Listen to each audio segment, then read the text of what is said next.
Welcome back to Season 2 of the Discount Property Investor Podcast.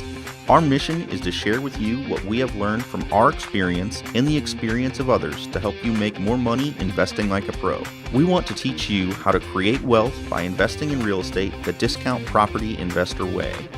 Make sure you never miss an episode and download the Discount Property Investor app in Google Play or iTunes today. To jumpstart your real estate investing career, visit freewholesalecourse.com, the most complete free course on wholesaling real estate ever. Thanks for tuning in.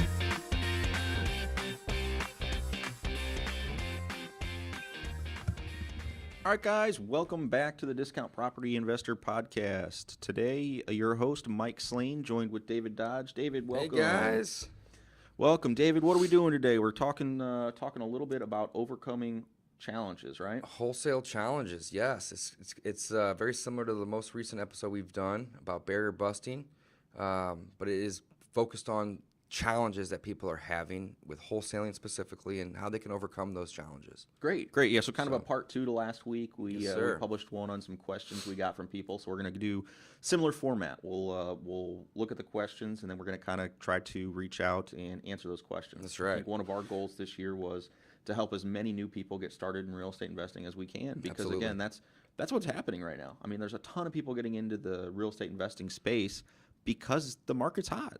I mean, that's what I've seen it. I feel like, don't you feel like you kind of see that as well? I know it's difficult when you're in a specific thing to kind of really see it from the outsider's perspective, but I really do feel like there's more and more people in the real estate investing space. So our goal is to help the new people. It is. Learn from our mistakes and get started on the right foot. That's right. So some of the biggest help that I've ever received was from coaches and mentors that I had.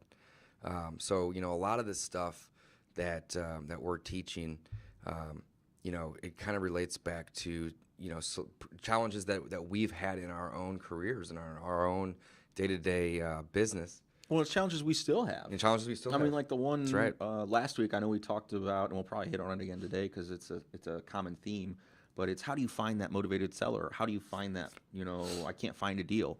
Well, that's a challenge that you're constantly going to be looking for. I mean, that's half of real estate investing is looking for the next deal or looking for the money for that deal. That's right. Those are constantly what we're doing. The money for the deal could be your C buyer if you're wholesaling it, could be the end buyer, or it could be, again, if you're rehabbing it, finding the dollars to rehab it with. Are you using private money? Are you using hard money? Are you using your money? So again, it's a constant challenge. We're always facing it. So again, we're learning new things, hopefully challenging ourselves and failing forward. That's right. That's our goal. Fail fast, fail forward. That's right. All right, so let's do it. Let's jump in. Let's jump in. All right. So another one of the questions that we had received was, I'm going to read this. It's kind of a longer one, but it says, I want to thank you for taking the time out of your day to help us new guys in this business. My main concern is the fact that I've spent thousands of dollars on marketing just to come up with people that want to see what I'll give them for their home. I realize that the motivated seller is only a small percentage of the people that actually want to sell their house. Being anxious to complete deals, I show up to the house only to be met with, what do you think my house will sell for? Kind of a letdown, in my opinion. I need to learn how to filter out the tire kickers and focus and learn how to work, not deal with truly motivated sellers. I say that right, Mike? Mm-hmm. How to work, but not deal with the motivated sellers. Thank you. So this is a very loaded question. Let's break it down, though. Well, there's plenty of things. Actually, several questions. I was going to say there's plenty of things that we can address. And first off, it sounds like you're doing a lot of things right. It says you spent thousands of dollars on marketing, so that is good work. Keep it up. That's fantastic.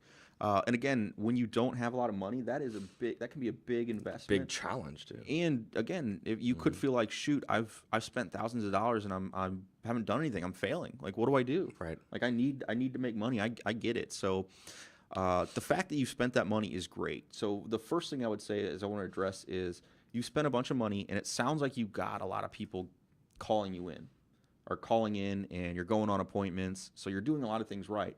What I would say is, and what we do here, we follow up until those people are motivated. So you went out, you met a seller at their house.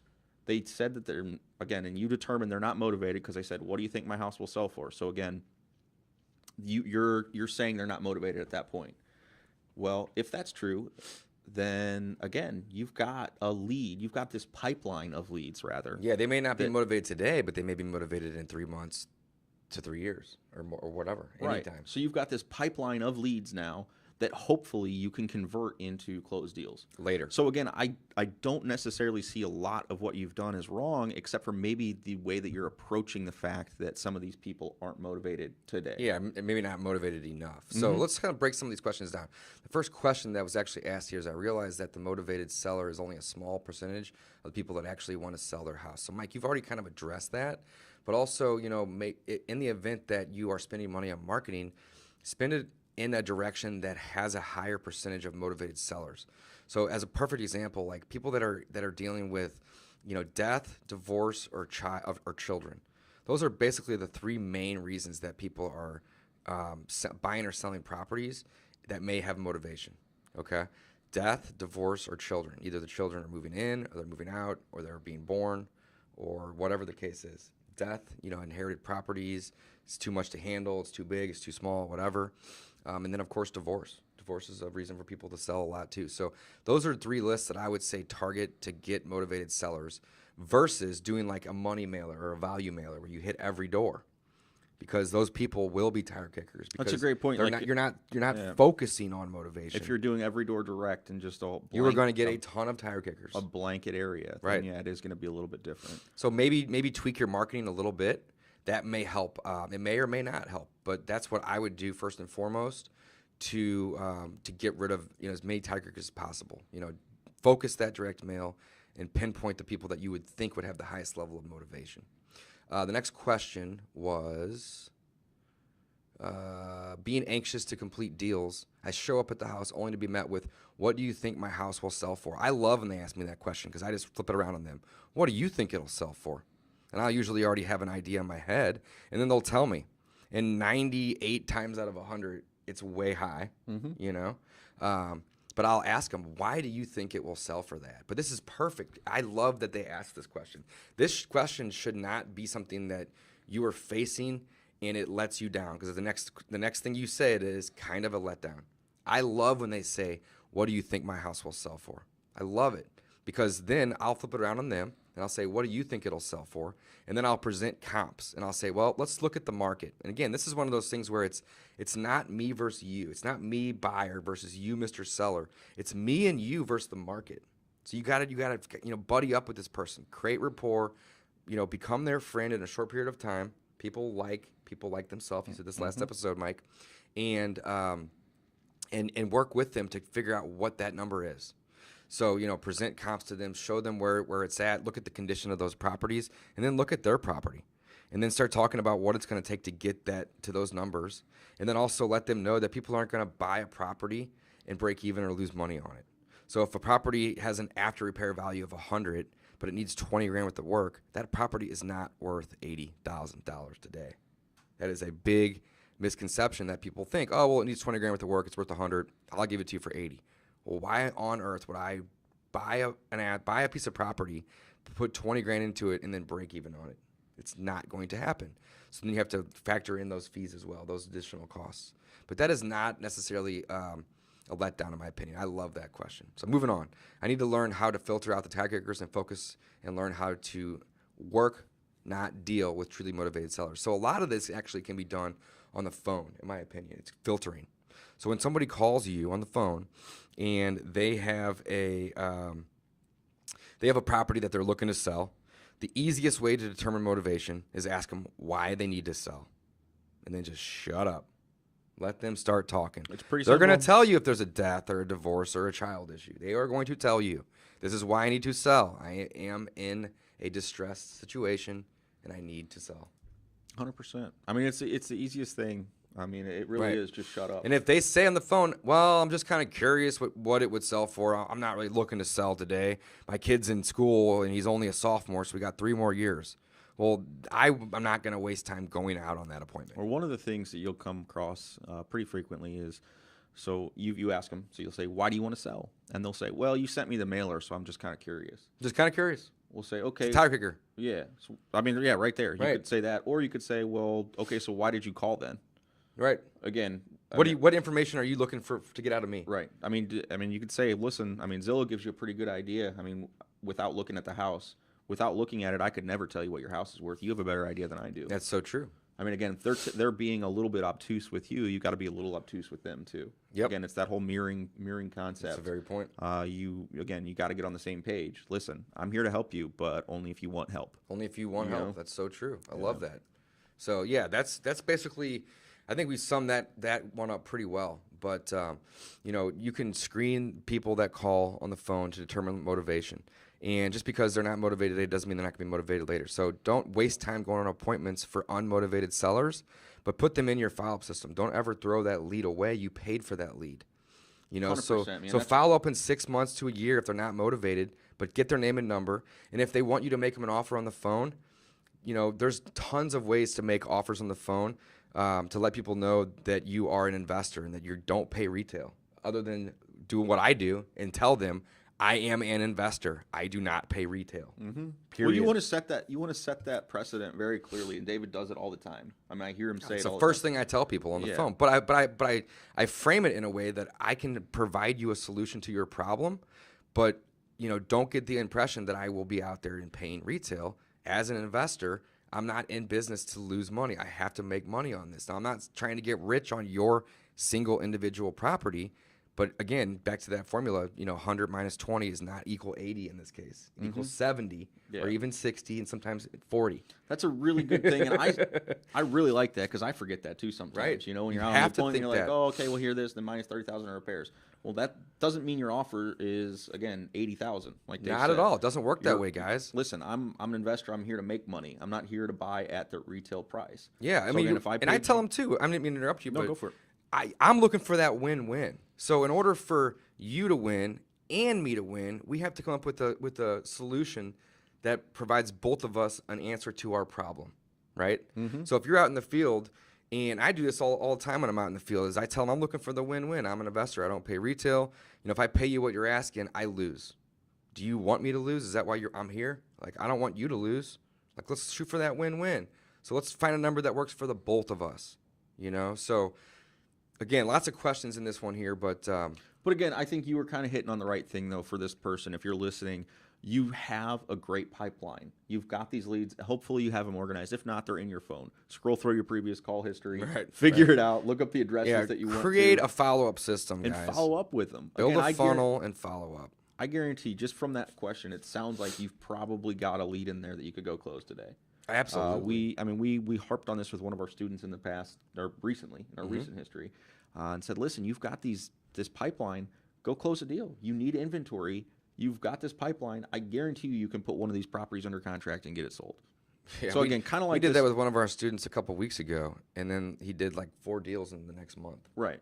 3 I or mean, it's 4, unbelievable. yeah. It's unbelievable. Again, you just need that kind of Right. kick in the pants, saying, hey, listen, you're doing things right, except this. So it's Yep. just this minor little tweak. And that's what I would say to you is when somebody, and Dave, you addressed it earlier, when you're going there and you hear, what do you think my house is worth? Or what do you think it'll sell for? Don't see that as a negative. Think that as ding, ding, ding, they don't know. Or ding, ding, ding, they want to sell their house still. I mean, again, you've got somebody who's interested in selling. That's a great thing. So look at it that way. Approach the situation just slightly differently, and I think you're really going to catapult yourself into a little bit more successful situation. I love it. Let's move on here. I'm scrolling through some of these questions. We've already answered a lot of these. We have a lot of people asking the same questions, which is good because we've covered a lot of this. The next one that I want to touch on is this one here. Okay. I'm going to read it out loud here, guys. It says, gaining valuable experience. So I'm 18 years old, and I'm itching to get involved with real estate investing. However, I have small funds and little experience. Well, guess what? When we all started in this business, we had small funds and little experience. So you're not outside of the norm in this scenario. I'm researching wholesaling. However, I still have no idea how to form a contract with the homeowner that an investor will be happy with, as well as the laws and regulations around this. So in this scenario, I would say we have free contracts, free purchase and sale contracts, and option contracts, I believe, in our free wholesale course. We have examples. Examples, right? Again, now we're not attorneys, we're not lawyers, so we're not giving you legal advice. If you want something that is 100% compliant, you're going to have to talk to a lawyer. If you want something that's 100% whatever, you're going to have to talk to a lawyer. Which is going to cost money. Right. But here's the thing. You don't need to do that. Use a contract that You know what I'm going to do, Mike? I'm going to put a goal for myself. In the next month, I'm going to get a contract on a napkin. do it. That'd be great. And I'm going to close a deal with it, and we're going to do a case study on it because I want to. Or a handwritten one, like a piece of paper. Yeah, Is fine. I mean, that's what I mean, basically. But like a little, I mean, it could be ripped up too. It doesn't matter. But basically just show how simple, a contract can be. You only need a couple things to make it legal.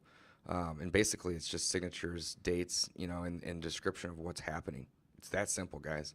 But I'm going to do that, and that just to help people that are having this example, or in this scenario, that are struggling with, contracts, to show them that that's the easiest part of this business, in my opinion. It's a one-page piece of paper, and it could be on a napkin. Yeah, and I'll take it to a title company with $100 or $500 in escrow, and I will buy that house from a napkin contract. That simple. So, anything you want to touch on this though, Mike? Well, you know who you could have done that with is Bruce. Recently. I know. I could have. Yeah, just thinking out loud. Well, we just had a guy who's super motivated. We're really going to end up helping him out. We are. We're going to help him out so big time. It's an exciting one. It's a win-win for both parties involved. Right. But yeah, I think that you're overthinking it. What I wanted to kind of finish my thought, which was, again, you need a lawyer to get it perfect, but take it to a title company. If you've got a contract, again, find a title company that you're going to work with. Yeah. Say, hey, listen, this is the contract I'm thinking about using.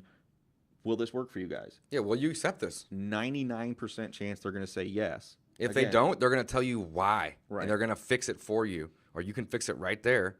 Yeah, the title company is your best friend.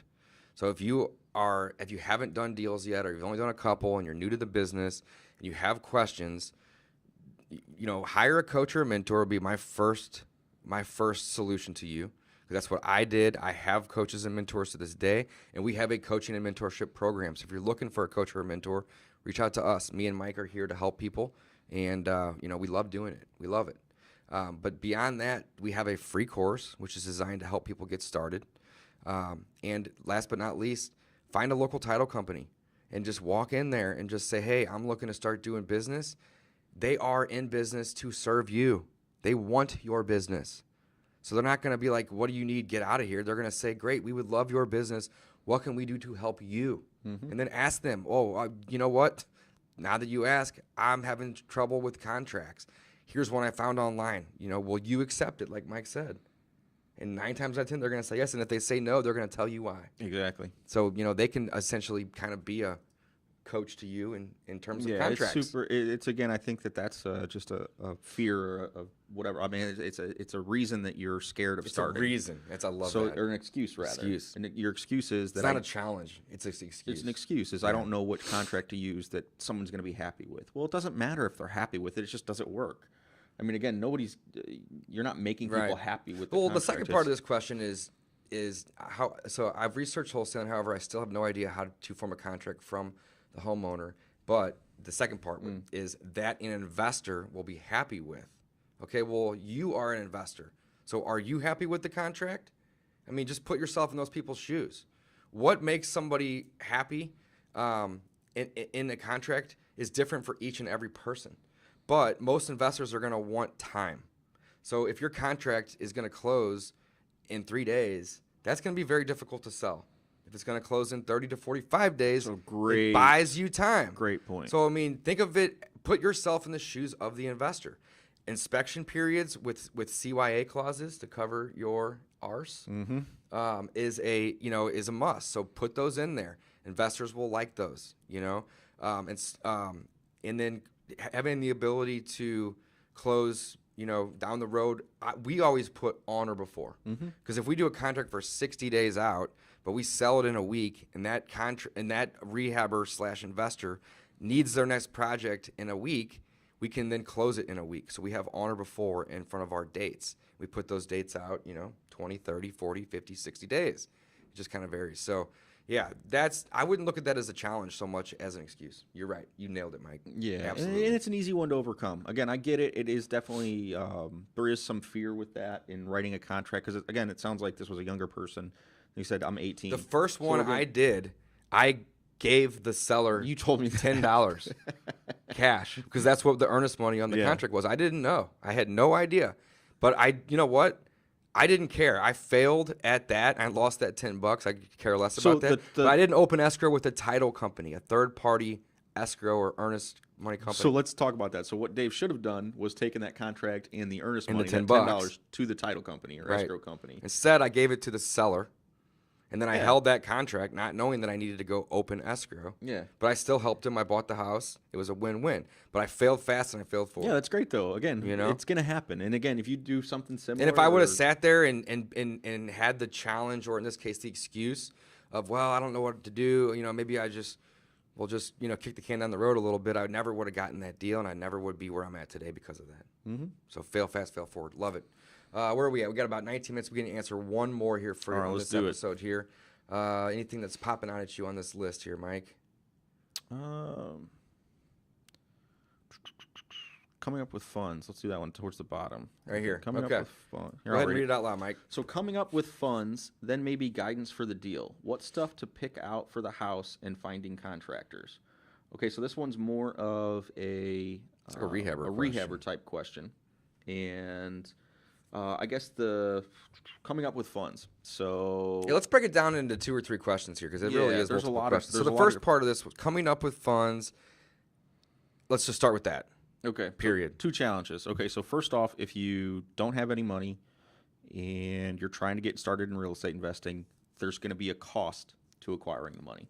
So get used to it. Yeah. The cost, typically, you're going to probably work with a hard money lender because it's a lot easier than working with a bank for this rehab type of property. Again, if you're just getting started, I'm suspecting you're probably going to need to go look at hard money lenders in your area or try to find a hard money lender that's going to give you a loan based primarily on the asset, not necessarily on you or your experience.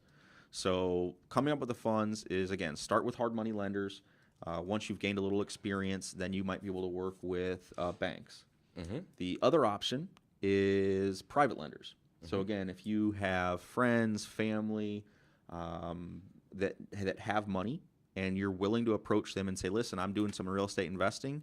I'd really love to partner with you on this deal. And, I would love to, get started investing. And I need to borrow some money. So again, if you're comfortable approaching your friends or family and doing that, go for it. I mean, private money is going to be a little bit cheaper than hard money, and it's going to be a hell of a lot easier than getting a loan from a bank. That's so true. You've got. So I want to add one more, and then I want Go for it. to kind of circle back a little bit. So you had mentioned hard money. You had mentioned bank loans, which also kind of incorporates lines of credits. You have to have some assets and or income to be able to work with banks, period. If you don't have income or assets, they are not going to lend you. Hard money lenders are not hard to work with. It's kind of a misconception with the word hard. It's not hard to get those loans. The hard part of hard money refers to a hard asset. So they are lending money on that asset or on that deal, not necessarily lending it to a person. So a person obviously is going to have to, back that loan, but at the same time, it is being backed by the hard asset. So hard money is a great way to get started. Mm-hmm. If you find a deal, and it is a deal, no hard money lender will walk away from that. They will lend it because they're going to lend you money to make money on that. And if you can't do it, they're going to take that asset back, and then they're going to make money on it. Basically, you are finding them deals. And some of these hard money lenders out there, cross their fingers that people don't. Yeah, they're okay with it. They're okay with people not fulfilling those obligations. They take that property back, and then they just have a deal that you went and found But again, for them. so don't worry about that. Right. I mean, again, be aware of it. Right. Make sure you're working with a reputable hard money lender, somebody who's done deals in the real estate club, or get a recommendation on that. That's true. So bank loans, line of credit, hard money, touched on those. Private funds. Private funds is basically just getting somebody to lend you money to go buy a piece of real estate. And as Mike mentioned earlier, those funds they may be a little bit more expensive than a bank loan. Typically, it's going to be less than hard money. But basically, you're looking for that win-win. You have a guy or a girl out there that is, has extra money in their IRA or just extra money in their checking account, and they want to make a return on it. So they lend it to you for 8, 10, 12, 14%, whatever that could be, or it could be any scenario. You then take that money, buy real estate, and flip it, make money, and you pay them back plus the interest. So, private funds can be acquired from strangers at networking events, or they can be acquired from your brother or sister or Aunt Sue who has money. And this it could be anybody. And we're talking about a one-off. Just to One-off, clarify, we're right. talking about one person lending for one property. Again, if you're going to get into anything with pooling money, you're going to need Talk to an attorney. Yeah, you're going to need to it can definitely get a lot more complicated. But last but not least, so those are the three that we've covered. But I don't want to forget this. JV, joint venture with another investor or wholesaler. Oh, brilliant, man. In your marketplace. So actually, I know the person that asked this question. I met them just about two weeks ago. Nice. Okay. So I'm going to speak to anybody that's listening or watching this episode that's in the St. Louis area. If you find a deal and you don't have money, contact me. My office is in Brentwood. Walk in here and sit down, and I will help you fund this deal if it is a deal. Okay, joint venture with me or another investor or wholesaler in your marketplace. Okay, money is actually one of the easiest things to come up with when you have a deal. Deals sell themselves. It's not hard to get financing for a good deal if you have a good deal. It still takes a little bit of time, though. It does. I don't want to mislead. Let's just talk on what we just did. Sure. So one of the guys in our office had somebody back out of one of his deals. This is great. So he had 2 days. Today's Friday. We're recording this on Friday. This happened Wednesday. Mm-hmm. Wednesday afternoon. Okay. So go ahead. I just want to So put that out there. he had his buyer was unable to get approved, so basically backed out of this deal, and he had to either purchase this property or walk away from it today. Within 2 days of bringing it to us. 48 hours. He had to come up with the money to buy the deal, or he had to walk away from it. So we said, well, we're interested. We'll take a look. We ran down, looked at the property. It looks like a fantastic deal on paper. We got our fingers crossed. We're closing on it today, and we'll again hopefully make some money together. Yeah, it's a great solution to getting funds fast. Other investors have lines of credit. Other wholesalers like us, we have lines of credit that we can go walk in the bank and pull that out same day. So in the event that you are needing money to fund a deal, and you don't want to go the hard money route, the private fund route, or you don't have the ability to get lines of credit or your own bank loan, go work with other investors that have all three of those abilities, like we do. And again, give us more than 3 days, though, please. Yes. The more time. Going back to the previous one, the more time, the better. But you could put me in any market in the nation at this point, and I could, start sending out mail with no money. I mean, obviously, have to have some money to market, but I could basically find a deal, and then I could go find another investor in that city that I could have JV and fund that deal for me, or just sell it straight to them. It's actually pretty easy to do that. As long as it's a deal. As long as it's a deal. Yeah. That's so true. That's so true. Did we cover that one in full for the most what else part? we got on there? I forget where it was. There's the right here. right there. Okay. What stuff to pick out of the house and finding contractors? So I think this is what stuff to pick out of the house. How do you define that, Mike? So I think this is someone who's looking for rehabbing advice. Rehabbing advice? Okay. So that one, I mean, again, I think that's a lot of personal preference. My advice would be you're trying to market to the masses. So don't pick out stuff that has a more generic or more specific niche taste. type of taste, yeah. So again, we call it greige. So it's like the beige of gray. We put in every house is pretty much gray paint. White trim, just kind of simple, classy. Yeah, because the masses will walk in there, and the majority of people will agree that it looks clean and nice. Mm-hmm. Yeah, we're not putting up pink paint that 1 in 1,000 people are gonna like. Or zebra or leopard carpet or something. Again, hey, and nothing wrong with that. But again, it's a much more specific. Most people won't like it, though. It's a more specific buyer. Yeah. So that's basically what you're doing when you're rehabbing houses, is taking something that is kind of specific or outdated, and you're just updating it to kind of today's modern standards. What would a new home builder build, but maybe just a little bit more or a little bit more style than that? Mm-hmm. So again, then we use mostly stainless or chrome, brushed nickel finishes. Mm-hmm. Again, depends on the area. I would suggest looking at other houses that have sold around that one, and kind of use them for some styling cues. Yeah, and finding contractors, we kind of touched on this in the last episode on one of those questions, but network and trial and error, guys. Network with other investors that have either have crews or they work with construction companies, and get feedback from them on what they're paying and how that process worked. And then also trial and error. You can find people that will do good work, but they're slow or they're expensive. Then again, you can find people that, don't do great work, but they can get done really quick and they're cheap. So it's like pick what you need for that particular deal, that particular neighborhood, and that particular property. Well, and then there's some great sites out there too that help you find contractors. I mean, one, the classic is Craigslist. I mean, you can always post, "Hey, I need a contractor." Amazon offers it now. Does it really? I did not know they do that. home services now. Yeah, and then there's was there Thumbtack? And Thumbtack is a good one. There's a ton of them. I mean, really, just go into Google and type in contractor, your market. Right, and just because you're trying to be an investor, it doesn't mean that you're always trying to find the cheapest contractor. That doesn't equate to the best job or the best situation. Best scenario. Yeah. Right. So yeah, pretty good stuff. Love it, man. All right. So the purpose of the episode: overcoming wholesaling challenges. A lot of the things that I'm reading here, they're challenges to other people, but to me they just kind of sound like excuses. So I'm not trying to upset any of the listeners that we answered your question particularly. But, a lot of these aren't necessarily hard challenges to overcome. They're just, you just don't know. People are ignorant in the true definition of that word, meaning they just don't know. Yeah, absolutely. Well, absolutely. And again, it is a challenge for you. We're not downplaying that. It is a challenge, but it is an excuse in your brain. So you have to click it over to say, hey, that's something I can't do. You have to bust through that and say, how do I do this? Yeah, it is something that you can overcome. These are all easily overcome obstacles, and you're ready to do it. That's basically all there is to it, guys. So, all right, Mike. Let's do it. Good deal. Thanks for listening, guys. We will catch you on the next episode.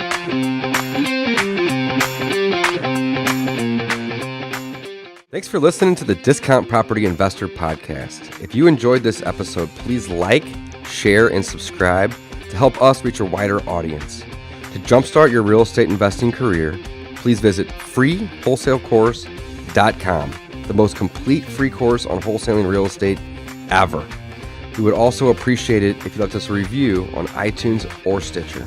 Thank you in advance for your support, and remember, you make your money when you buy, and you get paid when you sell. Now let's go build some wealth.